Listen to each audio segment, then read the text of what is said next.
जैसे blood pressure होता है जिसे बीपी मेडिकेशन से कंट्रोल किया जा सकता है, वैसे ही आंखों का प्रेशर बढ़ने पे उसे मेडिसिन और टेस्ट्स करके कंट्रोल किया जा सकता है। ग्लोकोमा एक ऐसी चीज है जिसमें आंखों का प्रेशर बढ़ता है और इस एपिसोड में मैं आपको ग्लोकोमा के बारे में, टेस्ट्स के बारे में थोड़ी जानकारी दूंगी।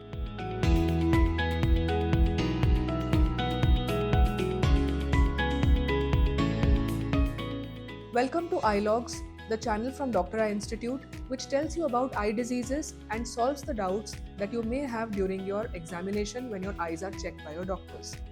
So in this episode, हम क्या बात करने वाले हैं? Exactly ग्लोकोमा क्या है, ये हमने आपको पिछले एपिसोड्स में बताया है। लेकिन ग्लोकोमा में जो टेस्ट किए जाते हैं काफ़ी कॉम्प्लेक्स होते हैं। कॉम्प्लेक्स नाम होते हैं उनके, जैसे OCT, पेरीमेट्री, IOP चेकअप। ये सब क्लिनिकल जार्गन है जिसको जानने की आपकी ज़्यादा ज़रूरत है नहीं। लेकिन ये टेस्ट क्यों किए जाते हैं? आपकी आंखों के बारे में आपको पूरी जानकारी होनी चाहिए। एग्जैक्टली फुल फॉर्म जानना ज़रूरी नहीं होता। इम्पॉर्टेंट ये होता है कि आपको पता चले कि ये टेस्ट क्यों किए गए हैं और आपकी आंखों का क्या रिजल्ट आया है उस टेस्ट में, और इसका मतलब क्या होता है। पिछले हफ्ते चेकअप करने पर एक पेशेंट की आंखों का प्रेशर थोड़ा ज़्यादा आया। अभी आंखों का नॉर्मल प्रेशर क्या होना चाहिए?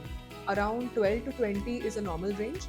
लेकिन अगर नस की हालत यानी पीछे के पर्दे के ऊपर जो नस होती है उसकी हालत अगर सेफ हो तो 12 to 20 is a normal pressure. But if the nerve is thin यानी ऑलरेडी उसके ऊपर ग्लोकोमा का असर हो चुका है तो 20 भी आपके लिए हाई हो सकता है, कभी कभार 15 भी हाई हो सकता है। बट इस पेशेंट का प्रेशर अराउंड 25-26 था। दूसरी चीज़, इनके फैमिली में ऑलरेडी कोई थे जो ग्लोकोमा के लिए ड्रॉप्स डाल रहे थे। That becomes a second high risk factor. Pressure बढ़ना और फैमिली में ये रिस्क होना दो चीज़ें हैं जिसकी वजह से हम ये टेस्ट डेफिनेटली करते हैं पता करने के लिए कि आपको ग्लोकोमा हो सकता है या नहीं। जितना जल्दी इस बीमारी को पता किया जाए उतना जल्दी और उतना इजीली उसको कंट्रोल में लाया जा सकता है। That is how we deal with this. Glaucoma एक ऐसा कंडीशन है जिसमें 3 चीज़ों का होना ज़रूरी होता है। एक, प्रेशर का कंट्रोल में नहीं रहना। दूसरा, पीछे के पर्दे की जो नस है उसका स्ट्रक्चर खराब हो जाना, यानी कि उसके ऊपर जो फाइबर्स होते हैं वो थिन हो जाना। और तीसरी चीज़, आंखों का विजुअल फील्ड यानी आंखों का जो हम देखते हैं वो दायरा कम हो जाना।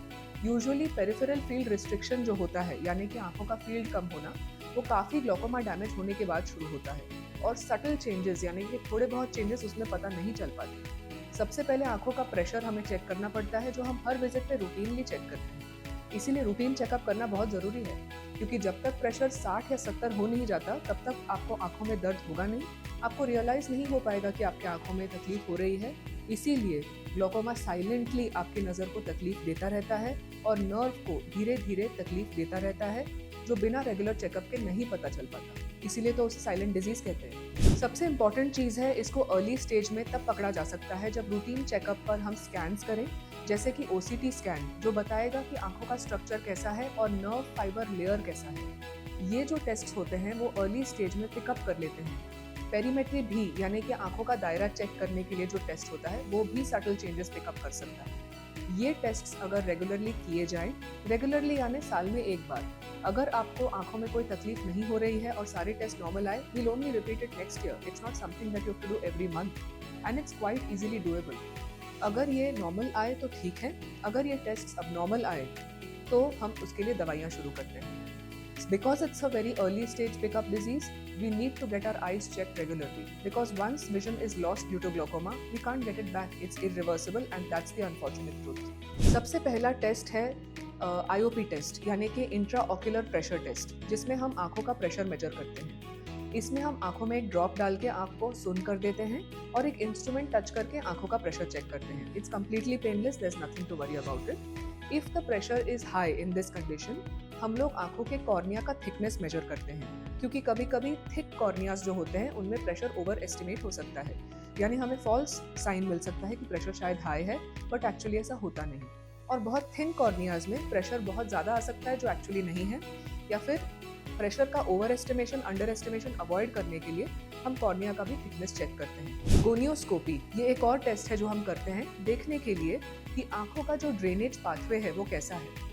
आंखों का जो आगे का हिस्सा है जिसे कॉर्निया कहते हैं, और आंखों का जो ब्राउन हिस्सा है उसके बीच में एक एंगल या फिर एक गटर बनता है। That is a drainage area for your eye, जिसमें आंख अपने आप एक पानी बना रहा है न्यूट्रिशन के लिए, जो ड्रेन आउट होता है। उसका थिकनेस, उसका साइज़, उस वैसे अगर उसमें ड्रेनेज हो रहा है कि नहीं, वो चेक करने के लिए हम ये टेस्ट करते हैं। वो टेस्ट बहुत ज़रूरी है क्योंकि कभी-कभी कुछ लोगों में बहुत कॉमनली वो एरिया कम होता है and in Indians it's very common to have a less area in that. अगला टेस्ट है ओसीटी टेस्ट। ओसीटी टेस्ट यानी optical coherence tomography. It's just like another CT scan of the body, except for that this is only done for your nerve. Microscopic layers of your nerve are checked and we see whether the thickness of the nerve is good enough or not. उसमें हम RNFL दिखते हैं, यानी कि retinal nerve layer thickness. तो nerve fibres जो होते हैं उसकी थिकनेस कितनी है, कितना नर्व फाइबर अभी तक बचा हुआ है या फिर एज की वजह से या बिकॉज ऑफ ग्लोकोमा कितना नर्व फाइबर कम हो गया है। दूसरी चीज़ जो हम देखते हैं वो है गैंग्लियन सेल लेयर।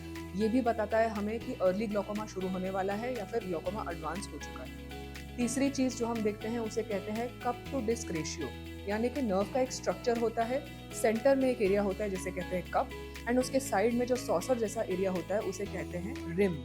उसका रेशियो भी हम देखते हैं। उसके ऊपर जो खून की नसें होती हैं वो कैसे जा रही हैं, वो हेल्दी है कि नहीं, वो देखते हैं। ये सब चीज़ें जो हमें पता चलती हैं वो OCT स्कैन से पता चलती हैं और इस डेटा को हम एक normal population, normal Indian population से कंपेयर करते हैं। नॉर्मल आइज, सपोज 1000 आइज के कंपैरिजन में आपकी आंख कैसी है, उससे हमें पता चलता है कि आप रेड जोन, येलो जोन या ग्रीन जोन में। सो ये जो एक हीट मैप बनता है उससे हमें पता चलता है कि आंखों में कितना हेल्थ है और नर्व कितनी हेल्दी है। अगला टेस्ट है विजुअल फील्ड टेस्ट, जिसे पेरीमेट्री कहते हैं। पेरीमेट्री वो टेस्ट है जिसमें एक मशीन होता है, एक स्पेस होता है जहाँ पे अपना चिन्ह रख सकते हैं और एक डोम शेप्ड एरिया आपकी आंखों के सामने होता है। उसमें छोटे लाइट्स ब्लिंक करते हैं और हमारे इंस्ट्रक्शन के हिसाब से आपको उसका बटन दबाना है जब आपको लाइट नज़र आए। ये टेस्ट करने का एक स्पेसिफिक तरीका होता है, मैंने पिछले वीडियो में भी बताया हुआ है और आपको स्क्रीन पे भी नज़र आ रहा है। ये टेस्ट हमें बताता है कि आपका पेरिफेरल विजन कितना इंटैक्ट है। इस टेस्ट के द्वारा हम पता कर सकते हैं कि आपका जो ड्रॉप चल रहा है ग्लोकोमा का वो काम कर रहा है कि नहीं और आपके नर्व के स्ट्रक्चर के हिसाब से आपका नर्व का पेरिफेरल विजन सही है, इंटैक्ट है कि नहीं। So this test is also very important and should be done in all glaucoma patients at least once in 6 months, and in patients who have family members with glaucoma, once in a year this test is very important. So what if we ignore these tests? We don't want to do those tests. See, glaucoma is a silent disease. So if you have conditions like BP, diabetes, if you have somebody in the family who has eye diseases, why should we ignore this? Because this silent disease will only come up when you have at least 40% of damage. और तब तक उसे save करना, वो 40% of damage वापस उसे reverse करना वो पॉसिबल नहीं होता। इसीलिए इम्पॉर्टेंट है कि आप रूटीन चेकअप्स रखें और पता करते रहें कि आपकी आंख हेल्दी है कि नहीं। अगर हम रूटीन ब्लड टेस्ट कर सकते हैं तो डेफिनेटली ये टेस्ट भी कर सकते हैं। इसमें बेयरली 1 आवर लगता है क्योंकि आंखों में ड्रॉप डाल के भी टेस्ट किए जाते हैं। 1.5 hour you're out of the clinic and you're ready to see that your eyes are absolutely fine.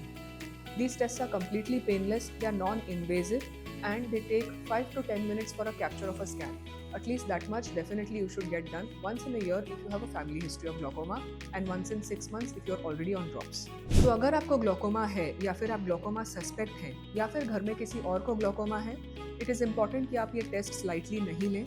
Definitely ये टेस्ट कराएं, रेगुलरली कराएं और इसके टेस्ट के मतलब को समझें क्योंकि ये इम्पॉर्टेंट है कि इस डिज़ीज़ को हम दवाइयों से और रेगुलर चेकअप से हराएं, ना कि ये डिज़ीज़ हमें हराता रहे। It's important to consult your doctor for such situations where you're not able to understand why these tests are done, which is why we've made this video. For more such educative videos, please subscribe to our channel iLogs and definitely share this video with your family and friends which you feel may benefit from the knowledge that I've shared with you. Thank you.